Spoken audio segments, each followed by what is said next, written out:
Mars 1943. Baie de Biscaye 47 degrés nord, 6 degrés ouest. La mer s'étendait à perte de vue, noire, impitoyable, un miroir sans fond qui avalait les étoiles. Un vent glacé balayait les vagues, charriant l'odeur métallique du sel et du diesel. Sur la passerelle étroite du sous-marin allemand U-4-26, le capitaine Heinrich Lehmann-Willenbrock se tenait droit face aux rafales, son ciré brillant faiblement sous la lueur pâle de la lune. Sous ses bottes, les moteurs diesel pulsaient comme un cœur vivant, vibrant à travers la coque d'acier, tandis que le bâtiment glissait silencieusement dans la nuit atlantique.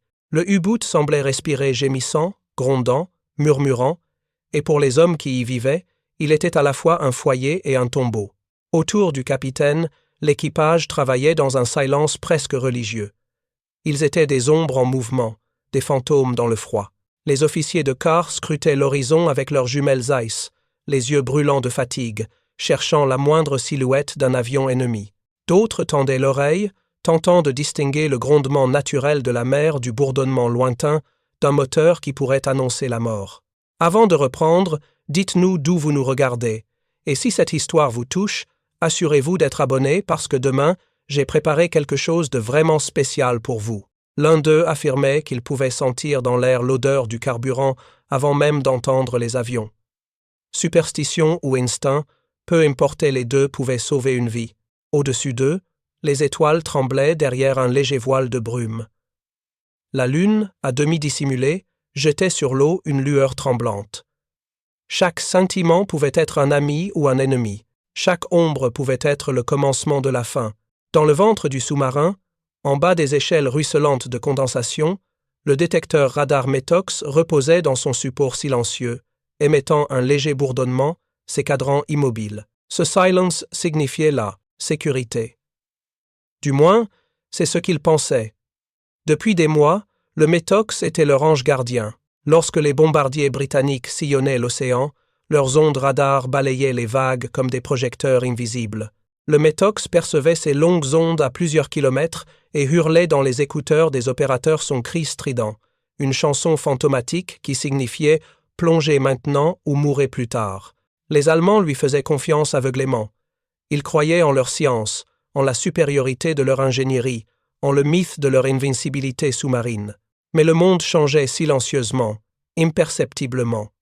Quelque part en Angleterre, des scientifiques avaient mis au point un nouvel appareil qui défiait les règles de la détection et de la lumière. Le radar scintimétrique Type 271, un miracle d'ingéniosité, s'était mis à traquer les U-boots en secret. Il voyait plus loin, plus net, plus profond dans le tumulte des vagues. Ces ondes étaient si courtes qu'aucun appareil allemand ne pouvait les entendre. Le Metox, jadis meilleur allié des sous-mariniers, n'était plus qu'une illusion rassurante. À bord de l'U-86, cette illusion tenait encore les hommes debout. L'équipage plaisantait à voix basse, fumait des cigarettes fines et croyait que le silence des écouteurs prouvait que tout allait bien. Dans la salle de repos, une ampoule vacillait pendant qu'ils jouaient aux cartes, tentant d'ignorer le tremblement de leurs mains. L'odeur d'huile, de sueur et de métal emplissait les couloirs étroits. Quelqu'un fredonna doucement Lily Marlin, et les autres esquissèrent un sourire fatigué, s'accrochant à leur fragile illusion de sécurité. Sur la passerelle, Lehmann-Willenbrock leva de nouveau ses jumelles. Il naviguait depuis assez longtemps pour sentir le danger avant qu'il n'apparaisse, cette crispation glacée au phare, creux du ventre qu'aucune machine ne pouvait détecter. Il vérifia ses instruments température stable, baromètre en légère baisse, aucun écho d'avion. Tout semblait normal, et pourtant, l'air avait changé, comme si la mer elle-même retenait son souffle. À 20 kilomètres de là, un bombardier Wellington du Royal Air Force Coastal Command fendait les nuages. Dans sa soute ventrale, l'opérateur radar fixait un écran vert où un petit point palpitait.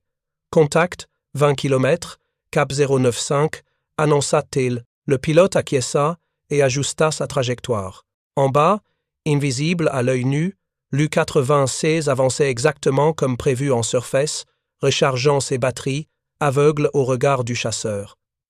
L'avion descendit dans la brume.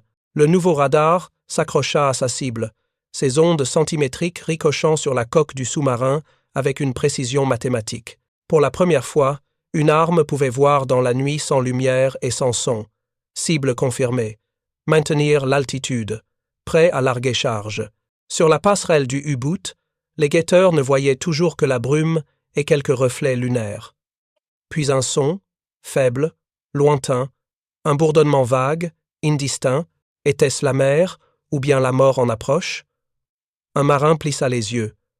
Flugzeug? Personne ne répondit. Le capitaine se figea, à l'écoute. Un instant suspendu où le monde sembla s'arrêter de tourner. Puis le cri déchira la nuit. Avion. Bâbord arrière.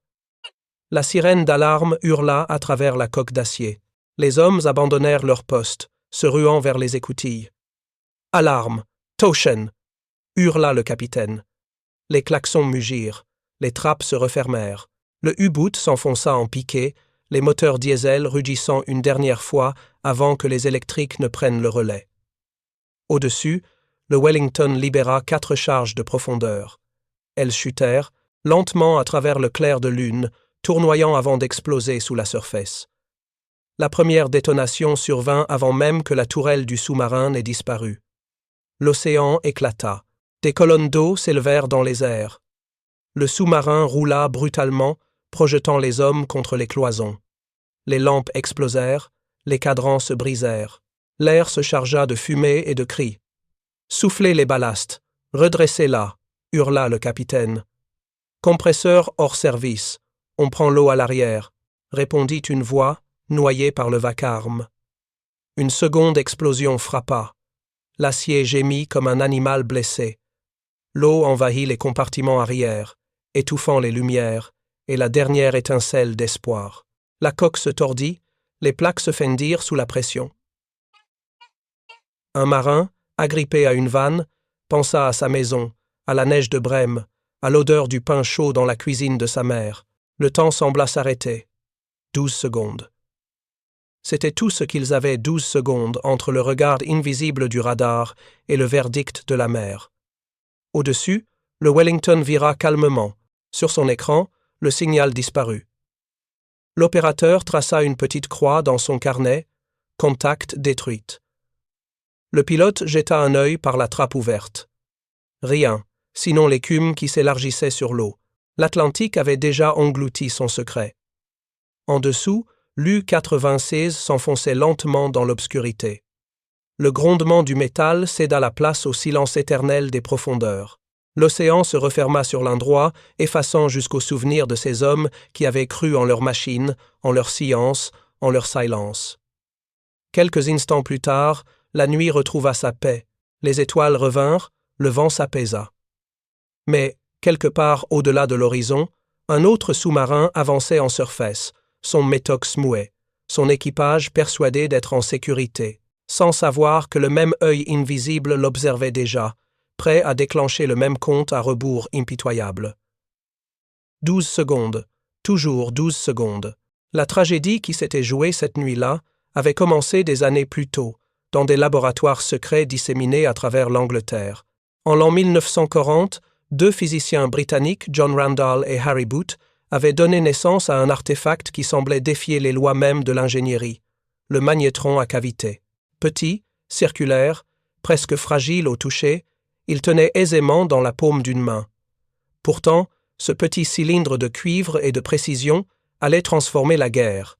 Il permit à l'œil électronique du radar de se contracter, de passer d'ondes métriques à des ondes centimétriques. 10 centimètres, une longueur d'onde si courte qu'elle pouvait désormais discerner la silhouette d'un kiosque de sous-marin entre les crêtes mouvantes d'une vague. Jusque-là, les avions britanniques utilisaient le radar ASV Mark II, fonctionnant à une longueur d'onde d'1,5 mètre trop longue, trop grossière, incapable de distinguer le métal d'une écume agitée. Les U-boots allemands, équipés de détecteurs METOX, interceptaient aisément ces signaux. Dès que la METOX se mettait à gémir, le capitaine savait. Un avion approchait. Il avait 10 à 15 minutes pour plonger, se fondre dans l'abîme, disparaître dans le noir liquide. Cette marge de sécurité, cette quinzaine de minutes, était devenue un dogme. Les marins y croyaient comme on croit en un ange gardien mécanique. Mais soudain, sans qu'il ne le sache, ce gardien était devenu aveugle. Le nouveau radar centimétrique émettait sur une fréquence 15 fois plus élevée, si haute que la métox restait muette, sourde à sa présence. Pour les Allemands, la mer paraissait toujours calme. Pour les Britanniques, elle, s'était soudain illuminée. C'était comme si les Anglais avaient appris à voir dans une nouvelle couleur de lumière, une teinte que les yeux allemands ne pouvaient même pas imaginer. En mars 1943, cette invention avait quitté les laboratoires pour s'élever dans le ciel. Les avions Wellington, Liberator et Sunderland transportaient désormais cette arme secrète, cachée sous leur ventre dans un dôme lisse, discret, presque animal. Les opérateurs radars, le casque collé aux oreilles, scrutaient l'écran vert vacillant, où de minuscules éclats lumineux trahissaient la présence des prédateurs d'acier. Ils pouvaient voir à travers la nuit, à travers la pluie, à travers le brouillard épais des mers du Nord. Ils pouvaient voir même à travers le reflet du soleil couchant sur les vagues. La mer n'était plus un refuge, elle devenait une vitre transparente. Les Britanniques avaient baptisé cette offensive secrète Opération Cork.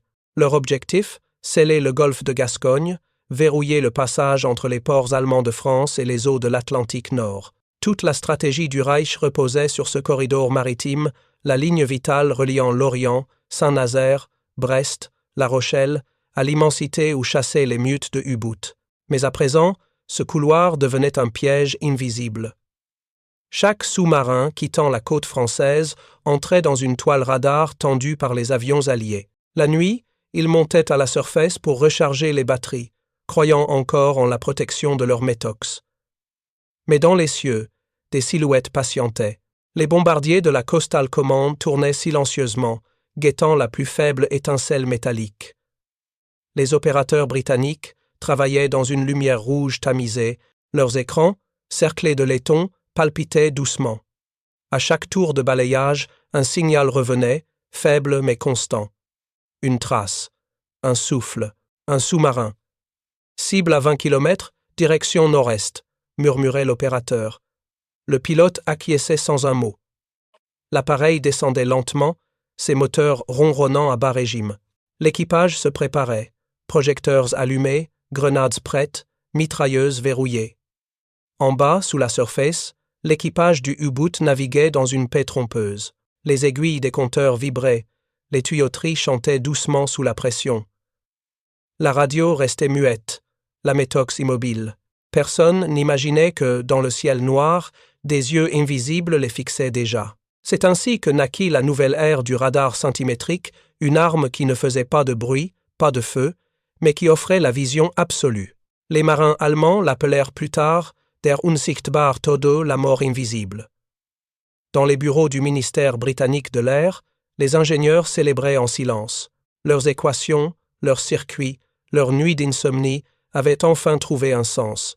Ils savaient que chaque impulsion émise par leurs antennes sauverait des navires, des vies, peut être la guerre elle-même. John Randall, en observant la première démonstration du magnétron, avait murmuré « Ce n'est pas une machine, c'est un œil. » Et il avait eu raison. À mesure que le mois de mars avançait, les pertes allemandes augmentaient. En quelques semaines, plus d'une dizaine de U-boots furent repérés, attaqués, coulés, sans qu'aucune alarme n'ait retenti. L'amirauté allemande resta d'abord incrédule. Comment les avions ennemis pouvaient-ils surgir ainsi, sans avertissement? Les techniciens démontèrent des dizaines de détecteurs métox, persuadés qu'ils étaient défectueux. Ils ne comprenaient pas que la guerre technologique avait déjà franchi un seuil. Dans les salles de contrôle de la Royal Air Force, les cartes du golfe de Gascogne se parsemaient de petits drapeaux rouges. Chaque drapeau représentait un sous-marin disparu. Les officiers parlaient d'un changement d'équilibre. Les vieux capitaines de destroyers, sceptiques, voyaient soudain leurs jeunes collègues pilotes devenir les chasseurs du Nouveau Monde. Les Britanniques tenaient leur revanche. 3 années plus tôt, les U-boots avaient affamé l'Angleterre, coulant ses cargos, étouffant ses ports. Désormais, la mer rendait la monnaie de sa peur. Et pourtant, dans l'ombre de cette victoire, une vérité plus grande se dessinait. La guerre entrait dans l'ère de l'invisible. Une ère où la vue ne dépendait plus des yeux, mais des ondes. où la distance, la nuit et le brouillard cessaient d'être des refuges. Les radars, ces nouveaux yeux du ciel, ne dormaient jamais. Ils scrutaient, tournaient, cherchaient inlassablement. Pour les marins du Reich, la mer était devenue une traîtresse, une complice de l'ennemi. Chaque vague pouvait cacher un faisceau de lumière invisible. Chaque nuit, un écho revenait. Chaque matin, un sous-marin manquait à l'appel. Et personne, pas même les capitaines les plus braves, ne pouvait comprendre comment. Ainsi s'acheva la foi des U-boots dans leur silence. Et commença le règne du radar centimétrique, une invention née dans la discrétion d'un laboratoire, devenue l'œil implacable du ciel. Il était 1h10 du matin, lorsque la nuit se déchira. « Avion, quart bâbord !» Le cri du veilleur fendit le vent comme un coup de couteau. Sur le kiosque, la silhouette du capitaine Heinrich Lehmann Willenbrock se raidit instantanément. Son instinct prit le dessus avant même que la peur ne trouve le temps de naître. Alarme, Tauschen, alerte, plongée. La sirène d'urgence hurla à travers les étroits couloirs d'acier du U-96. En une seconde, le calme mécanique de la routine nocturne se transforma en chaos ordonné. Les hommes couraient, glissant sur le métal mouillé, se jetant dans les écoutilles comme des ombres paniquées. Les lourdes portes se refermaient avec un claquement sourd, étouffant les cris et les ordres. Sous les bottes du capitaine, les diesels rugissaient à plein régime. Les plans de plongée s'inclinèrent brutalement vers le bas. L'aiguille de profondeur s'ébranla. Mais il était déjà trop tard. Dans le ciel, invisible quelques secondes plus tôt, un bombardier Wellington de la Royal Air Force s'approchait à 150 miles à l'heure, son ventre noir scintillant sous la lune. À bord, le radar centimétrique, Type 271, avait guidé l'équipage droit sur la cible. L'opérateur, impassible, fixa le point lumineux sur son écran avant de murmurer. Cible confirmée. Feu. 4 charges de profondeur furent larguées. Elles se tournoyaient lentement dans le clair de lune, pareilles à des étoiles filantes inversées. Chacune d'elles était réglée pour exploser à peine quelques mètres sous la surface. Dans le kiosque du U-96, Lehmann Willenbrock leva les yeux. Pendant un bref instant, il aperçut les silhouettes des bombes descendant en spirale vers la mer. Puis, le monde s'effaça dans la lumière et le bruit. La mer explosa. Le souffle projeta le sous-marin sur le flanc. Le métal gémit, les cadrans éclatèrent, les ampoules se brisèrent dans un crépitement électrique. Dans la salle des commandes, les hommes furent jetés contre les parois comme des poupées de chiffon. L'eau s'engouffra par les joints, les trappes, les fissures. L'air se chargea d'une odeur âcre, un mélange de sang, d'huile et de peinture brûlée. « Soufflez les ballastes, stabilisez !» hurla le capitaine, agrippé à la colonne du périscope pour ne pas tomber. Le chef mécanicien, le visage couvert de sang, répondit d'une voix étranglée.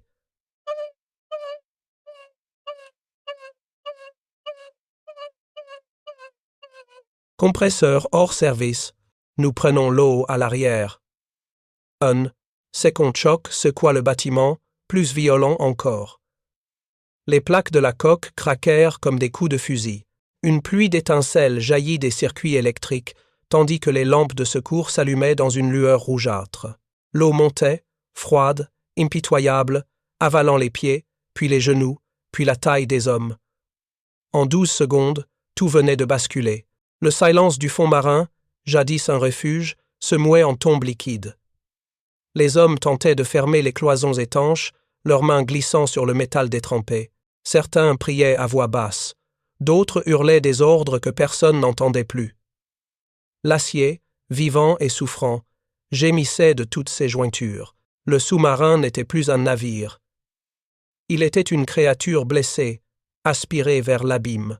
Dans le compartiment avant, un jeune matelot, à peine âgé de 10 à 9 ans, serrait une photo contre sa poitrine. Son regard ne voyait plus rien, sinon la lumière rouge qui dansait autour de lui. Lehmann Willenbrock tenta de remonter vers le kiosque, trébuchant sur les corps et les câbles arrachés. Il atteignit le périscope, encore dégoulinant d'eau salée. En tournant la manivelle, il vit, l'espace d'un instant, la lueur d'un projecteur dans le ciel. Puis, un autre éclat, plus vif, Le Wellington bonçait au-dessus de la mer, décrivant un large cercle comme un faucon revenant sur sa proie. « Feu d'artifice sur la mer, Herr Capitaine » murmura un officier, le visage blême. Mais aucun feu d'artifice ne s'éteignait ici. Les compas s'affolaient, les gyroscopes vibraient, le navire s'enfonçait par l'arrière, incliné à 25 degrés. L'eau, gagnant la salle des batteries, déclencha une réaction chimique. Un nuage de chlore se forma, étouffant les survivants. Le capitaine arracha son masque d'urgence et tenta de rejoindre le poste de commande. Sa main toucha le levier d'urgence des purges à air. Il tira. Une violente détonation interne secoua le navire. Les réservoirs de ballast se vidèrent, l'air comprimé siffla. Pendant un instant, l'assiette se redressa. Le U-86 sembla suspendu entre deux mondes, entre la survie et l'abîme. Mais la mer, indifférente, reprit sa proie. À l'extérieur, les bulles et les nappes d'huile remontaient en surface, dessinant une traînée qui scintillait dans la lumière lunaire.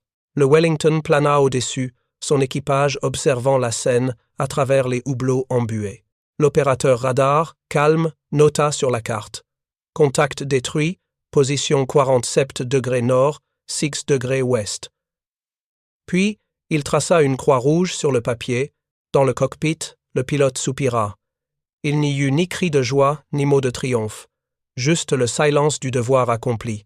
La guerre n'offrait pas de satisfaction, seulement la certitude d'avoir survécu une nuit de plus.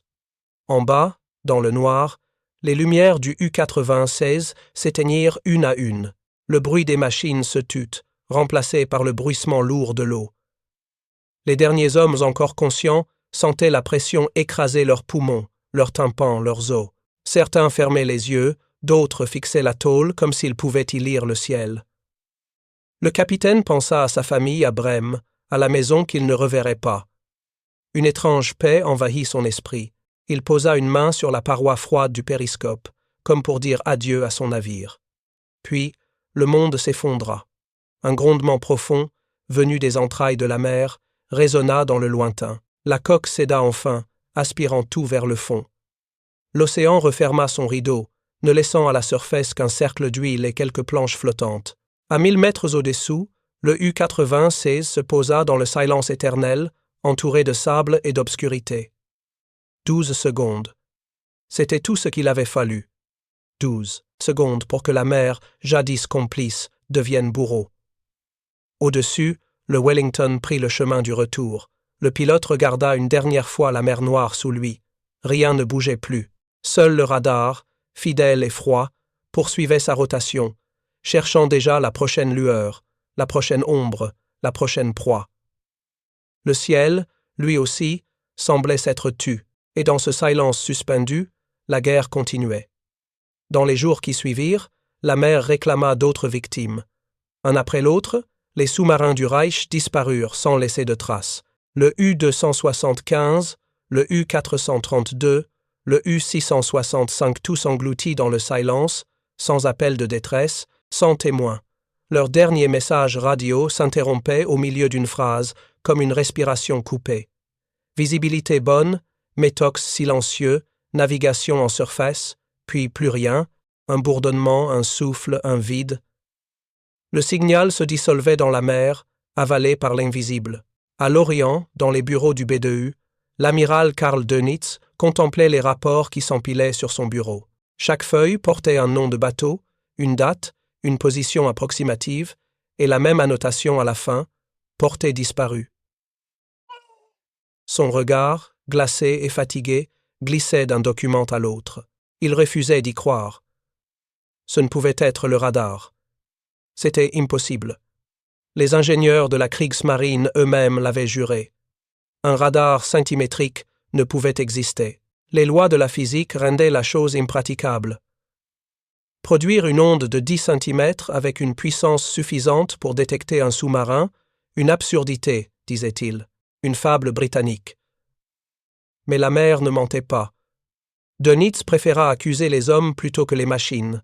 Il affirma que les équipages préparer et raconter cette histoire nous a pris beaucoup de temps. Alors, si vous l'appréciez, abonnez-vous à notre chaîne, cela compte énormément pour nous. Maintenant, retournons à l'histoire. Était devenu négligent, qu'ils tardaient à plonger, qu'ils oubliaient de calibrer leur métox. Il ordonna des inspections, des sanctions, des entraînements supplémentaires. Les rapports disciplinaires s'accumulèrent comme des prières sans foi. Pourtant, les disparitions continuaient, les vagues effaçaient les noms des sous-marins un à un, comme si l'océan lui-même décidait de purger les profondeurs. À bord des bâtiments survivants, la peur s'infiltrait partout. Elle s'accrochait aux parois froides, se mêlait à l'odeur du gasoil et de la rouille. On murmurait dans les couloirs que le silence du métox n'était plus un signe de sécurité, mais un présage de mort. Certains marins prétendaient que les avions ennemis voyaient à travers les nuages, qu'ils volaient guidés par des yeux invisibles. Ils savent où nous sommes avant même que nous montions à la surface, chuchotait-on dans les postes d'équipage. Ce ne sont plus des hommes là-haut. La superstition se mêlait à la technologie, la foi à la peur. Le métal vibrait sous les doigts tremblants des opérateurs. La moindre ombre sur l'horizon devenait menace. Le moindre bruit dans les écouteurs sonnait comme une prière interrompue. Un quartier-maître écrivit dans son journal quelques jours avant sa disparition. La métox est silencieuse à nouveau ce soir. Je ne sais pas si cela signifie que nous sommes en sécurité ou déjà morts. Dans ces mots, tout l'esprit de la guerre sous-marine s'effondrait. Le confort de la science avait laissé place au doute.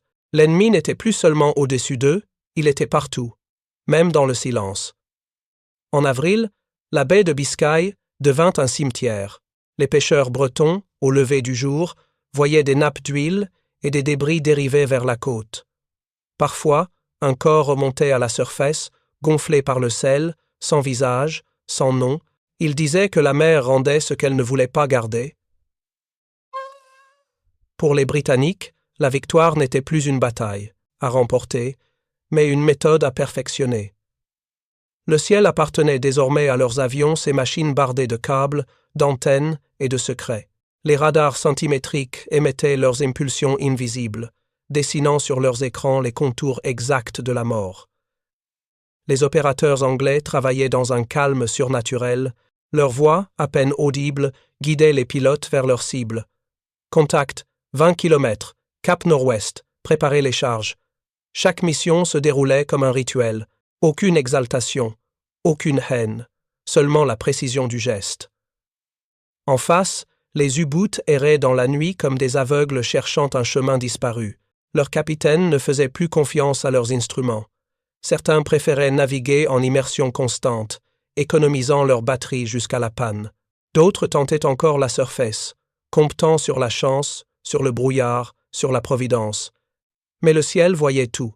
Le nouveau radar, né du magnétron à cavité mis au point en Angleterre, avait transformé la guerre en un jeu de lumière que seuls les Alliés pouvaient percevoir. Là où les Allemands ne voyaient que la nuit, les Britanniques distinguaient des fantômes d'acier se mouvant dans l'eau. Le concept même de sécurité devint illusion. Les règles avaient changé, mais personne ne les avait prévenus. Chaque plongée, chaque ascension, chaque respiration à travers le schnorchel pouvait devenir la dernière. Les communications entre les bases et les sous-marins s'espacèrent. Les messages codés se faisaient plus courts, plus nerveux. Aucun contact radio depuis 2 jours. Dernière position connue, 47 degrés nord, 6 degrés ouest. Les opérateurs tapaient ces mots sans lever les yeux. Ils savaient ce qu'ils signifiaient. Au QG de l'Orient, Dönitz parcourait les cartes épinglées au mur. Des épingles noires marquaient les pertes. Le golfe de Gascogne en était couvert. Il fit retirer toutes les radios de la salle et, pendant un instant, resta seul devant la carte. Son visage demeurait impassible, mais ses poings tremblaient. Il avait bâti son empire naval sur la conviction que la mer, immense et libre, protégerait ses loups gris. À présent, il comprenait que la mer pouvait trahir.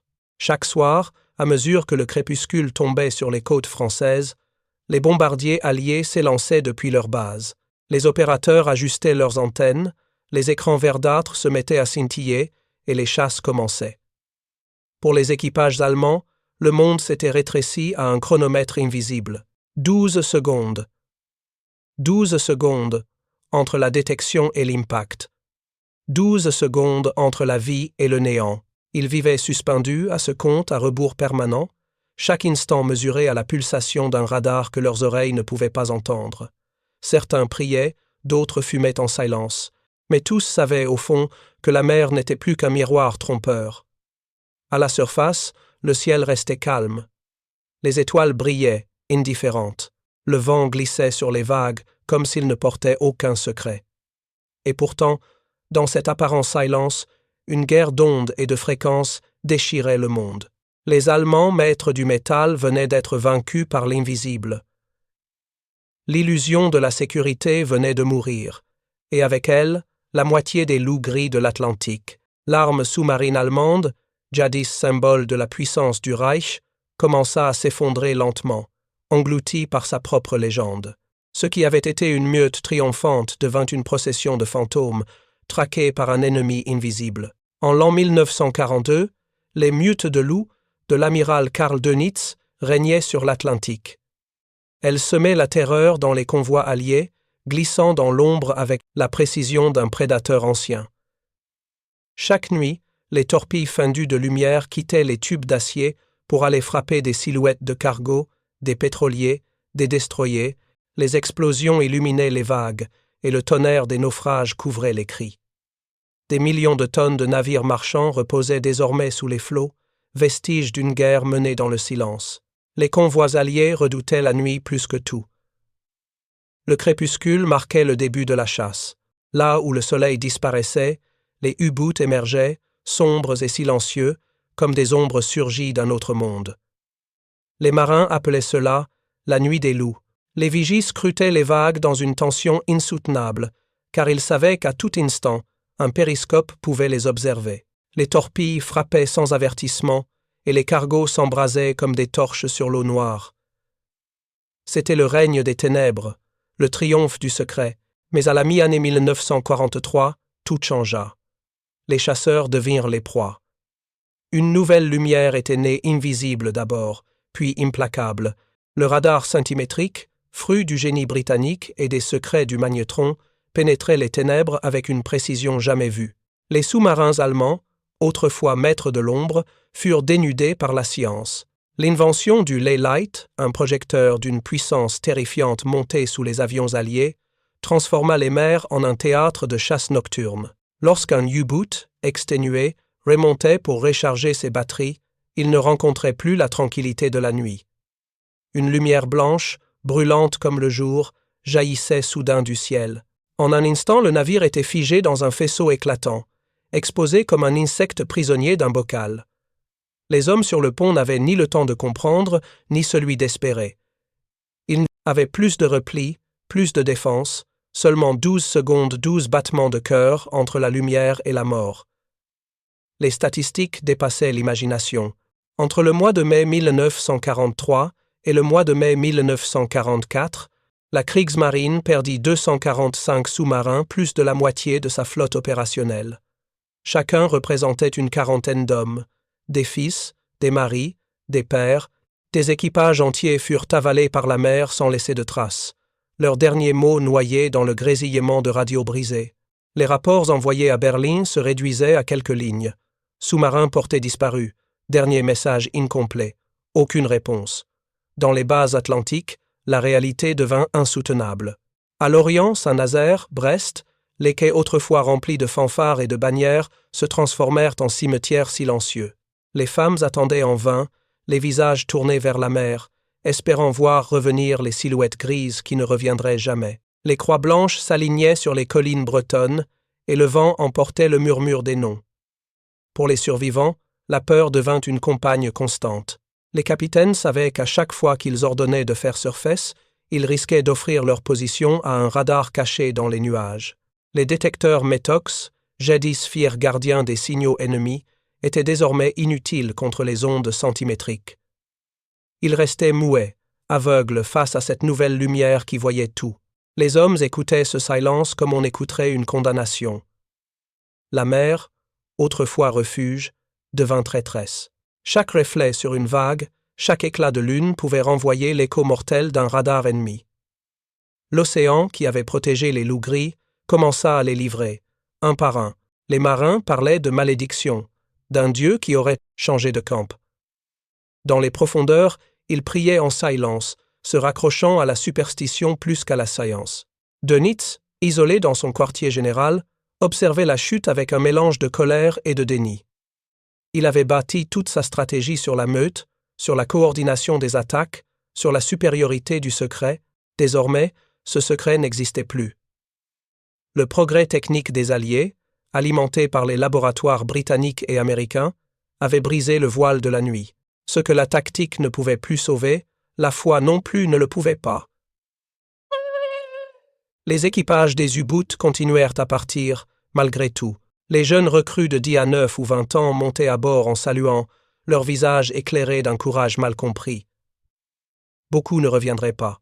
Les anciens, ceux qui avaient survécu aux premières campagnes, regardaient ces départs avec un silence douloureux. Ils savaient que la guerre avait déjà basculé, que les vagues ne chanteraient plus jamais pour eux. Dans le ciel, les avions de patrouille alliés rôdaient sans relâche. Les pilotes volaient de nuit, guidés par des écrans verts où s'affichait des points minuscules la signature radar d'un sous-marin qui croyait encore pouvoir se cacher. Quand le signal apparaissait, l'ordre tombait aussitôt. Contact à 20 km. Descente immédiate. En quelques minutes, les bombes éclataient à la surface, soulevant des colonnes d'eau et de feu. Puis, le silence revenait, et la mer se refermait, indifférente. Chaque victoire des Alliés était invisible, mais totale. Là où un U-boot sombrait, il ne restait rien, ni épave, ni trace, ni message. Seulement des cercles d'huile dérivant vers les côtes, témoins d'un monde englouti. Les marins alliés observaient ces taches comme des cicatrices sur l'océan. La légende des loups gris s'effondra en moins d'1 an. Les chiffres racontaient une histoire que même la cétique propagande ne pouvait maquiller. De plus de 300 sous-marins actifs, il n'en restait que 150, puis 100, puis 60. Chaque perte affaiblissait un peu plus la croyance en l'invincibilité du Reich.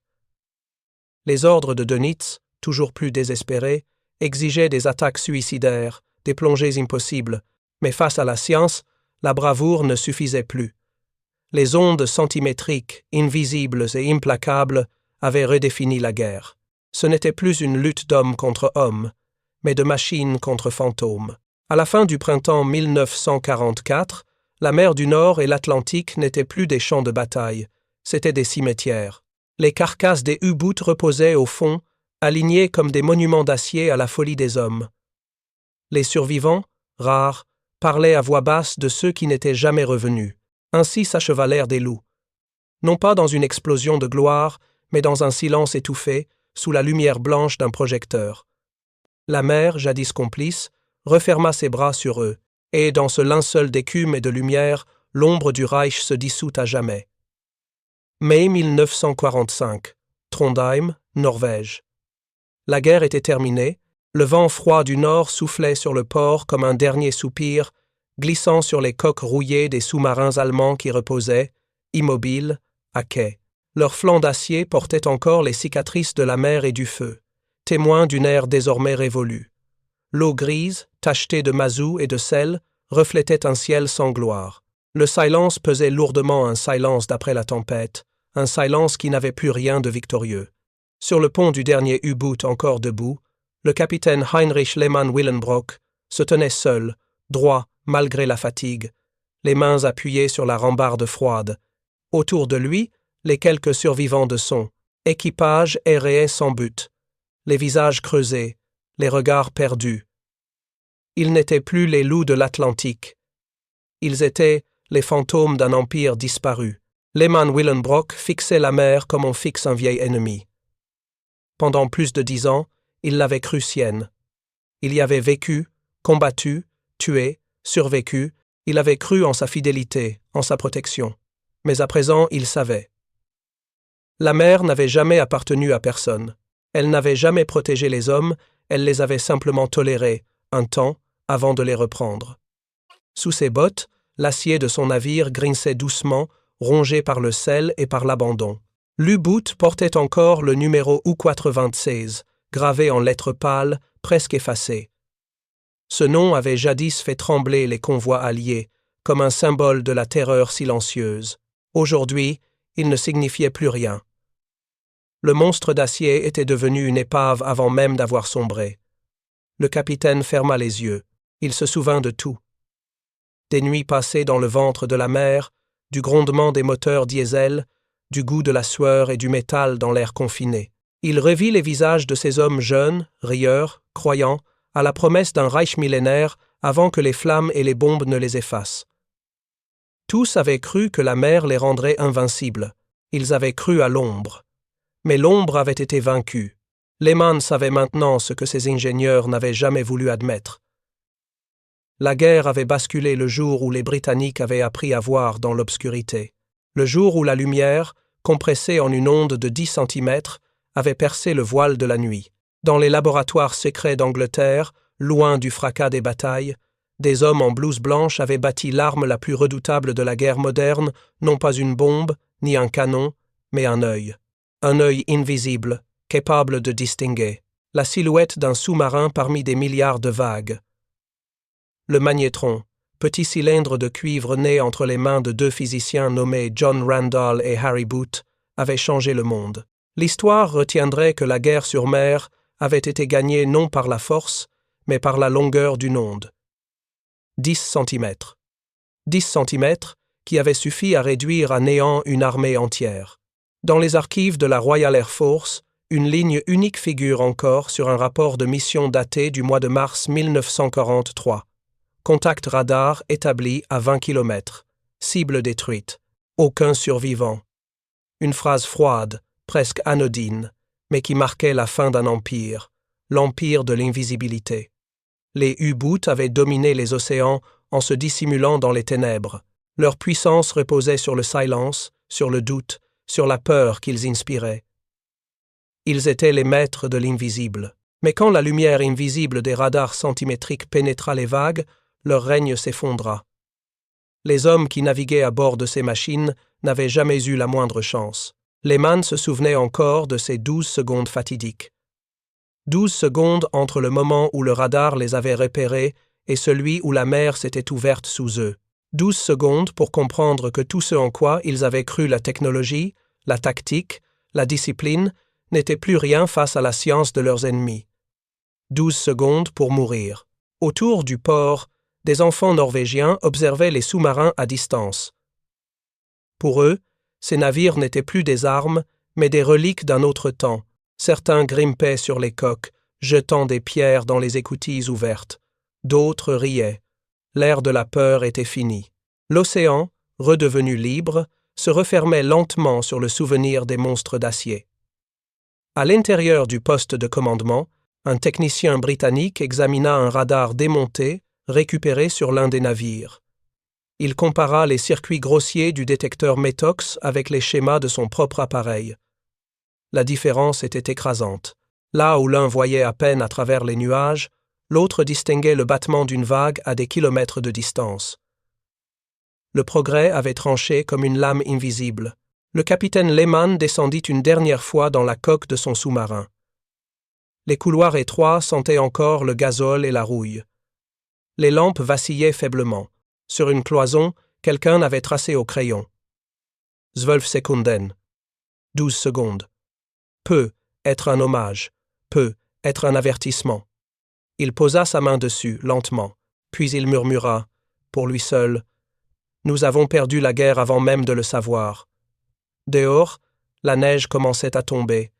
Elle se posait sur les sous-marins comme un linceul. Les silhouettes grises se fondaient dans la brume, pareilles à des cercueils sans croix. Dans les mois qui suivirent, les Alliés ordonnèrent la reddition et la destruction systématique de la flotte sous-marine allemande. Les navires furent sabordés ou remorqués en mer du Nord, là où les eaux profondes pouvaient les engloutir sans retour. L'opération porta le nom de Deadlight. Plus de 150 sous-marins furent coulés volontairement. Les hommes qui avaient survécu ne trouvèrent pas la paix. Certains furent internés, d'autres jugés, quelques-uns simplement oubliés, beaucoup restèrent prisonniers de leurs souvenirs. Les cauchemars revenaient toujours au même point. Un grondement d'hélice, un faisceau de lumière, puis le sifflement des bombes et le fracas de l'eau qui se referme. Lehman, lui, se retira dans le silence. Il passa ses dernières années à pêcher, seul, sur la côte baltique. Parfois, Des journalistes venaient lui demander ce qu'il avait ressenti, ce qu'il avait appris. Il répondait peu. Un jour, pourtant, il dit ceci. « Nous avons cru à l'invisibilité. Nous pensions que le silence était une arme. Mais la lumière ne dort jamais. Dans les universités britanniques, les ingénieurs du radar furent célébrés comme les artisans d'une victoire propre, intellectuelle. Leurs noms furent gravés dans les mémoires scientifiques, non dans les champs de guerre. Pourtant, eux aussi portaient le poids de ce qu'ils avaient créé. Harry Boot écrivit un jour dans son carnet. « Nous avons construit une machine pour voir ce que personne ne devait voir. Nous avons offert la lumière à la guerre. L'humanité venait de franchir un seuil. La science, jadis promesse de progrès, avait prouvé qu'elle pouvait aussi devenir un dieu aveugle, capable d'effacer des milliers de vies en un battement d'aiguille sur un écran. Le radar, l'arme de la clarté, avait engendré un nouveau type de guerre, une guerre sans témoin. Dans les musées de Londres et de Berlin, les pièces du magnétron et du métox reposent aujourd'hui derrière des vitres. Deux fragments d'un duel invisible, l'un né dans le doute, l'autre dans la certitude. L'un condamné par la vitesse du progrès, l'autre célébré pour avoir vu plus loin. Le monde entier, désormais, dépendrait de ces ondes. Les radars deviendraient les yeux des aéroports, les gardiens des mers, les sentinelles du ciel. Mais dans le grondement des antennes modernes, on peut encore entendre, si l'on tend l'oreille, un écho lointain, celui des 12 secondes. Car ces 12 secondes ne furent pas seulement le temps d'une explosion. Elles furent le symbole d'un basculement. 12 secondes où l'ombre fut vaincue par la lumière. 12 secondes où la mer cessa d'être un refuge et devint un champ de vérité. En mai 1945, l'Empire invisible mourut, non dans le bruit, mais dans la révélation, et la mer, dans son indifférence. Éternelle, referma ses bras sur ceux qui avaient cru la dompter. Ensuite, 2 autres histoires exceptionnelles vous attendent à l'écran. Si celle-ci vous a touché, vous ne voudrez pas manquer les suivantes. Cliquez et allez les découvrir. Et n'oubliez pas de vous abonner et d'activer la cloche de notification pour ne rater aucune de nos prochaines vidéos.